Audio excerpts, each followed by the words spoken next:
Good Thursday afternoon, everyone. It's the Conservative Pelican here once again.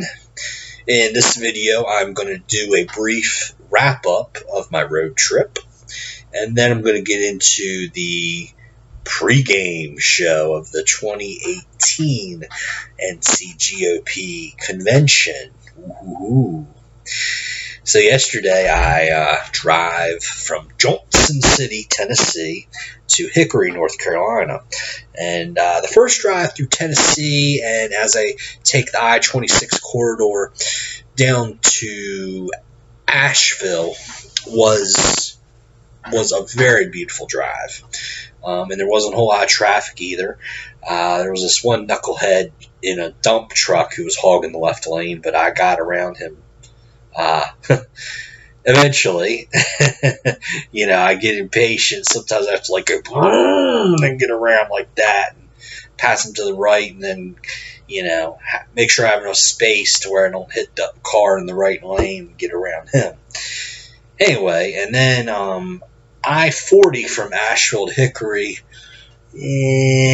traffic wasn't too bad, but yeah, you get the usual two-lane shenanigans again with get a line of 10 cars in the left lane trying to pass one truck or one school bus. And yeah, you go from doing about 80 down to about 55, 60 because you have 10 or 15 cars trying to get that one gosh darn truck that's doing 61 or something, Anyway, the first meal I had here first meal back in North Carolina was, please don't laugh at me too hard, but it was Golden Corral. Now listen, I can explain though that Golden Corral was founded in Fayetteville, North Carolina back in the early 70s, and their current headquarters is just an hour from Fayetteville up the road in Raleigh. Okay, let me tell you something. Their food has improved quite a bit from the last time I had Golden Corral. It was probably about a year or two ago. When I was living in Florida, the Golden Corral was a good 30-minute drive, and I just didn't feel like driving that much when I was in Florida because people were just schmucks down there on the road. And there's a few schmucks here in North Carolina, but it's not as bad. Thank the good Lord. But yeah, the food has improved quite a bit. I will say I had something called a down-home mac and cheese, which is macaroni and cheese, and then they put some sort of French fried onions on top, and then they put bacon and ham and some breadcrumbs, and just really, really good. That's probably my favorite thing there. And because it was lunchtime, or this was 2:30, but still lunchtime, according to Golden Corral, was their little mini steak burgers. I always get 4 or 5 of those because they are just so good. Probably my favorite thing on the menu is the mac and cheese and the steak burgers. And of course they have the original mac and cheese too, which I think is Stouffer's actually, but the down home mac and cheese though was a good original dish though. Stouffer's mac and cheese, it's good, but it's one of those you've had before. It's good, but it's nothing special kind of thing. So, I check into my hotel here, and my hotel is actually, I think, the closest one to the convention venue, the Hickory Convention Center. Most people are staying at the Crown Plaza or the Hampton, and that's they're going to run shuttles from those locations because the Crown Plaza is at the top of a hill. The Best Western, where I'm at, and the Convention Center are both on relatively flat land. So, yeah, you don't want to have your 70, 80-year-old lifelong Republican activist breaking a hip trying to walk down a steep hill. So that's a good thing that they're doing this year with the convention. So anyway, I went a little forward, but let me go back a little bit. I checked in the hotel yesterday and met a really great guy named John, and we get into small talk about, well, Robert, is that code for something? I was like, yeah, Bobby. It's a small talk.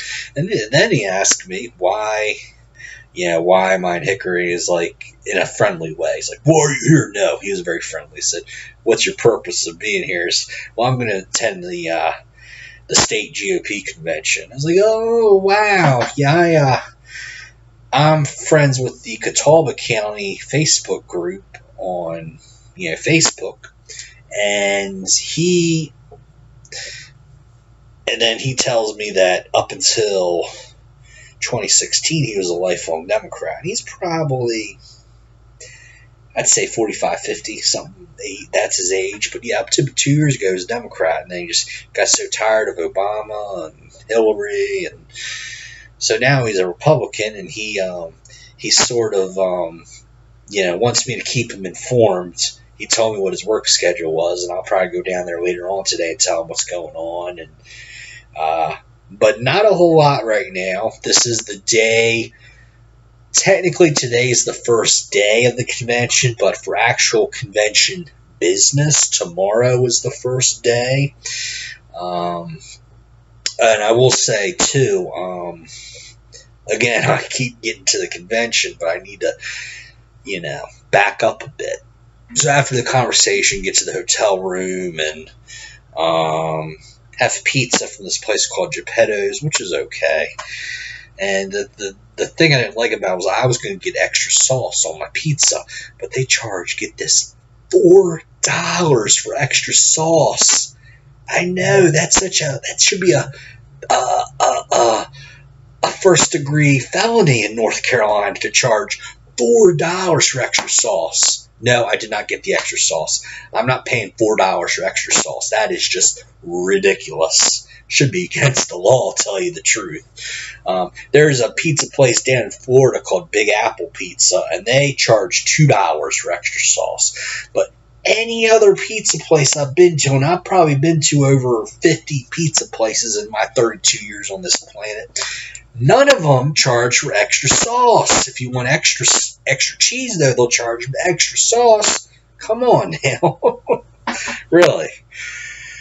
Okay, let's get back in the gear here. So, I get up this morning, and I'm trying to get up earlier in the day because I noticed that, you just get more done when you wake up early. You're more productive,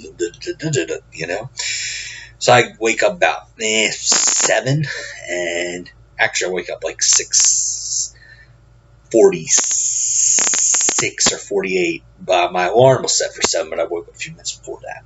That's been a really good habit on this road trip, I should say. Now, my body is waking up before my alarm goes off. That is great. I have to get... I forgot to put my soda in the refrigerator that I have here. So I go outside. I walk outside, and I was like, wow, it feels phenomenal out here. It probably about 60 degrees, just really nice. Little on the cool side, but still just really nice. And I'm walking out, and I'm going from my room, which is out, and outside, into the inside of the hotel, and where the ice machine is. And I was like, wow, it feels so great.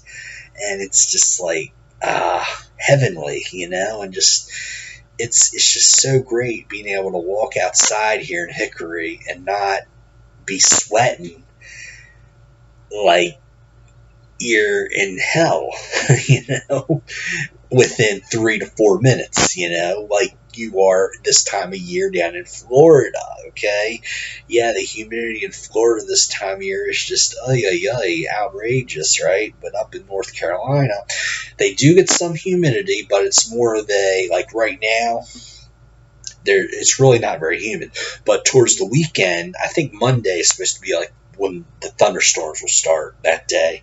But Sunday into Monday is when the humidity will kick up. We'll start getting thunderstorms for, a day or two, and then we'll go back.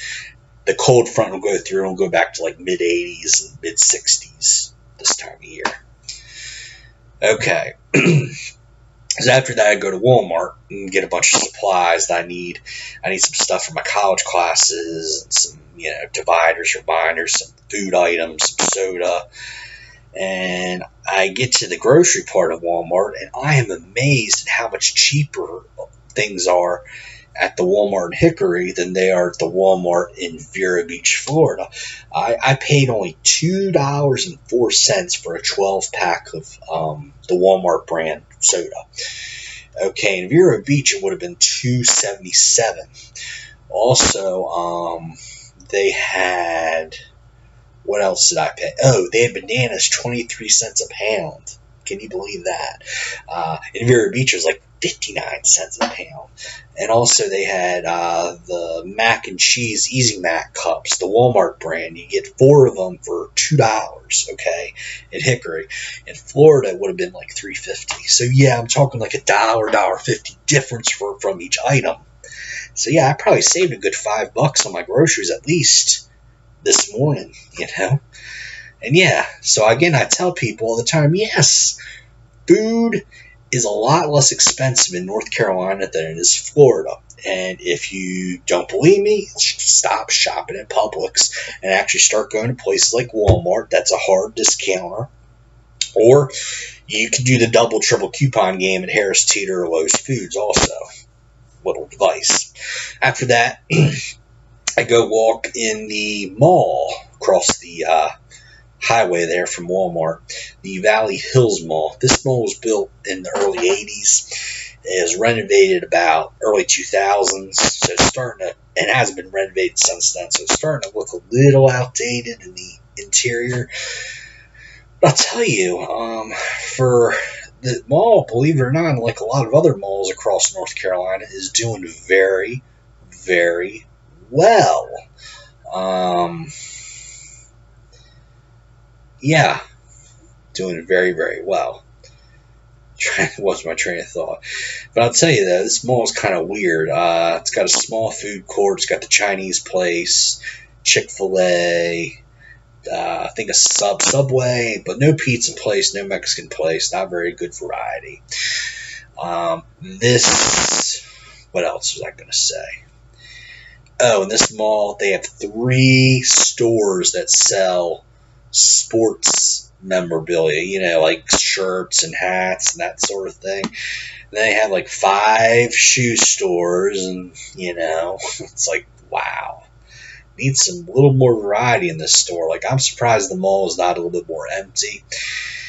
Honestly, the occupancy rate there is probably 80, 85, 90%. There's probably maybe 5 empty stores fronts there, which is very low. But yeah, I'm surprised there are not more empty storefronts because there's 3 sports clothing shops and like 5 shoe stores. I mean, really. Okay. You know, I think I've been rambling for about 13 minutes. I'm going to make this the road trip wrap-up video, and I'm going to do a whole new video for the convention pregame show. Okay? So I'm going to take a little break and have another video for you a little bit later.